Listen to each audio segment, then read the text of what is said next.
अब इस क्लास में हम जानेंगे कि बाबर दिल्ली सल्तनत को खत्म करके मुगल वंश की स्थापना कैसे करता है। सबसे पहले हम इसमें क्या जानेंगे, बाबर के बारे में जानेंगे कि बाबर कहाँ से था। देखिए बाबर जो था ना, बाबर कहता है बाबर का जन्म 1483 में फरगना में हुआ था और इनके पिता का नाम था उमर शेख मिर्जा और माता का नाम था कुलतुल निगार बानो था। और कहा जाता है कि पिता की ओर से 5वां वंशज और माता की ओर से ही 14वां वंशज थे। और इसमें तो क्या है, दोनों का रक्त सम्मिलित था, लेकिन ये ज्यादा प्रेफर किए हैं अपना माता की ओर से किए थे, इसीलिए चागताई वंश को क्या करते हैं, अग्रणी करते हैं।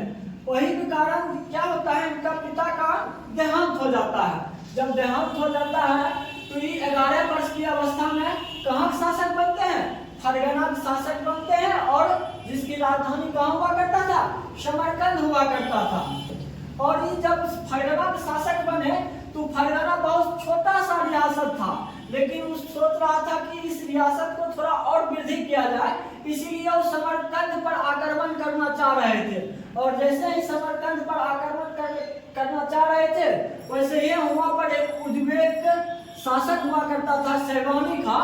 उनको 1501 में सरेपुल नामक जगह पर उनको हराता है। किनको, बाबर को हरा देता है। कहाँ, सरेपुल नामक जगह पर के उज्बेक नेता थे शैबानी खां। कब, तो 1501 में हराते हैं। तो हराने में जो युद्ध नीति का प्रयोग करते हैं शैबानी खां, वो था तुगलमा और उस्मानी विधि के द्वारा बाबर को हरा देते हैं।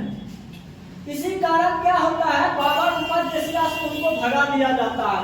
जब इधर उधर भटक रहे थे, घुमंतु जीवन व्यतीत कर रहे थे, इसी क्रम में 1504 में वो काबुल पर आक्रमण करते हैं और काबुल को अपना नियंत्रण में कर लेते हैं। फिर से वो काबुल पर नियंत्रण करके फिर से वो कहाँ गए, समरकंद पर आक्रमण करने। और फिर से वो हुआ, हार के कारण उनको क्या हुआ, लौटना पड़ा।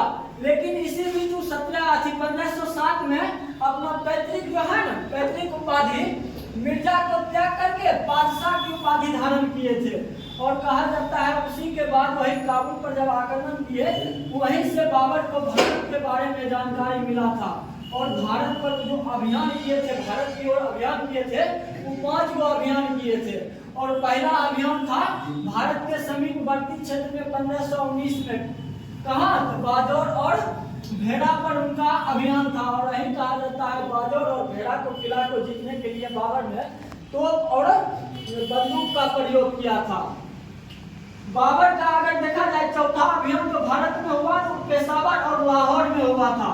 कब हुआ था, तो 1524 में हुआ था। इसके बाद कहाँ चल गए, काबुल चल गए। और काबुल जाने के बाद फिर यहाँ जो भारत में चल रहा था दिल्ली सल्तनत का लोधी वंश, यहाँ राजनीतिक उथल पुथल के कारण यहाँ राणा सांगा और उसके बाद आलम शाह सब सोच रहे थे हम दिल्ली पर हम अगला शासक बने। इसी क्रम में इन दोनों ने किनको आमंत्रित किया, बाबर को आमंत्रित किया। और बाबर ने काबुल से 1525 में चला और विधिवत जो है भारत पहुंचा, 1526 में पहुंचा। जब वो भारत पहुंचा तो यमुना नदी को पार करके जब हरियाणा के पानीपत मैदान में पहुंचा, तो यही क्रम में इसका सूचना किसको मिल गया, दिल्ली सल्तनत के उस समय इब्राहिम लोदी हुआ करते थे, उनको सूचना मिल गया कि बाबर कोई आ रहा है हमको हराने के लिए।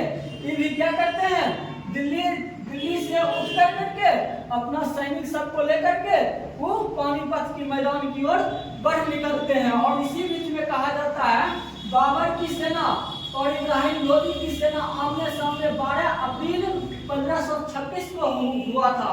लेकिन वास्तविक जो युद्ध हुआ है 21 अप्रैल 1526 का वास्तविक युद्ध हुआ, जिसमें क्या होता है, इब्राहिम लोदी और उनके साथी होते हैं, ग्वालियर के राजा होते हैं विक्रमजीत सिंह, दोनों क्या करते हैं, युद्ध भूमि में मारे जाते हैं। और दिल्ली सल्तनत का पहला शासक हुआ इब्राहिम लोदी, पहला शासक हुआ जो युद्ध स्थल में मारा गया है, के इब्राहिम लोदी हुआ था। उसके बाद कहा जाता है बाबर ने यह जो पानीपत के प्रथम युद्ध में दिल्ली सल्तनत की जो इब्राहिम लोदी को हराए थे, तो अपना कुशल युद्ध नीति के कारण उनको हरा पाए थे। जो युद्ध नीति था वो डूग था, एक तुगलमा और एक उस्मानी विधि था। उस्मानी विधि द्वारा तोपों को सजाने की विधि को उस्मानी विधि कहते हैं। और उस समय दो तोपती हुआ करते थे, उस्ताद अली और मुस्तफा हुआ करता था। और यही कहा जाता है पानीपत के प्रथम युद्ध में बाबर के साथ उनका बेटा भी था के हुमायूं था। और यही हुमायूं है जब विक्रमजीत सिंह पानीपत के प्रथम युद्ध में मारे गए, उनके परिवार से कोहिनूर हीरा मिला था, इनको हुमायूं को मिला। और बाद में हुमायूं किसको दे देते हैं कोहिनूर हीरा? बाबर को दे देते हैं। और इसी समय जब पानीपत का जब प्रथम युद्ध जब इब्राहिम लोदी हारा था, उस समय हुमायूं को भेजा गया था आगरा पर नियंत्रण करने के लिए, और मेहदी खान को भेजा गया था दिल्ली पर आक्रमण करने के लिए। और बाद में बाबर खुद दिल्ली पर गया और वहां पर क्या करता है, दिल्ली सल्तनत को समाप्त करके एक नवीन वंश की स्थापना करता है। और वो जो नवीन वंश होता है वह मुगल वंश होता है। ठीक है, तो अगला जो युद्ध होता है तो बाबर के साथ खानवा का युद्ध होता है। खानवा का युद्ध क्यों होता है? क्योंकि बाबर को आमंत्रित करने वाला उसमें एक राजपूत सरदार हुआ करते थे, राणा सांगा। तो राणा सांगा सोच रहे थे बाबर आएगा, विदेशी लुटेरा है, भारत को लूट-फूट करके चल जाएगा और दिल्ली पर हम अगला शासक बनेंगे। लेकिन बाबर को भारत में रुकना ही राणा सांगा को बुरा लगा, और इसके लिए राणा सांगा ने क्या किया, खानवा का युद्ध के लिए तैयार हो गया और बाबर भी तैयार हो गया। और बाबर और राणा सांगा के बीच में कौन सा युद्ध होता है? खानवा का युद्ध होता है। कब होता है? 1527 में होता है। क्यों होता है? क्योंकि बाबर को दिल्ली में रुकना ही खानवा का युद्ध का जन्म देता है। उसमें क्या होता है, राणा सांगा हार जाता है और बाबर जीत जाता है। और कहा जाता है इसी युद्ध में जब बाबर के सैनिक का मनोबल बड़ा डाउन था, तो उनको साहस दिलाने के लिए सभी व्यापारिक मुसलमानों का सभी व्यापारिक का क्या करता है, हटा देता है और जिहाद का नारा इसमें देकर के सैनिक को मनोबल में वृद्धि करता है। जिसके कारण क्या करता है, पानीपत के जो युद्ध नीति अपनाया था, खानवा के युद्ध में भी उसी नीति का अनुसरण करते हुए बाबर ने खानवा का युद्ध जीत लेता है। अब देखिए दूसरा युद्ध होता है इनका चंदेरी का युद्ध। चंदेरी का वो युद्ध होता है 1528 में होता है। और चंदेरी के जो शासक थे वो मेदिनी राय थे। चंदेरी के शासक क्यों आक्रमण करना पड़ा? एक राजपूत की शक्ति को कमजोर करने के लिए चंदेरी को जीतना आवश्यक था बाबर को। दूसरा था चंदेरी बड़ा सामरिक दृष्टिकोण से बड़ा बढ़िया जगह था, इसलिए भी बाबर इसको जीतना चाह रहा था। इसलिए चंदेरी पर करते हैं 1528 में बाबर आक्रमण करता है और मेदिनी राय को हुआ हराता है। और हुआ के जितने भी राजपूत स्त्री थे वो अपना जान बचाने के लिए तो जौहर प्रताप द्वारा पर प्राण त्याग देती है। और अगला जो बाबर का संघर्ष हुआ है वो घाघरा का युद्ध के नाम से जाना जाता है। जो वही अफगान जो इब्राहिम लोदी के जब वंशज हुआ करते थे, तो वही होता है, उनके साथ अभियान होता है घाघरा का युद्ध 1529 में अफगान और बाबर के बीच में होता है।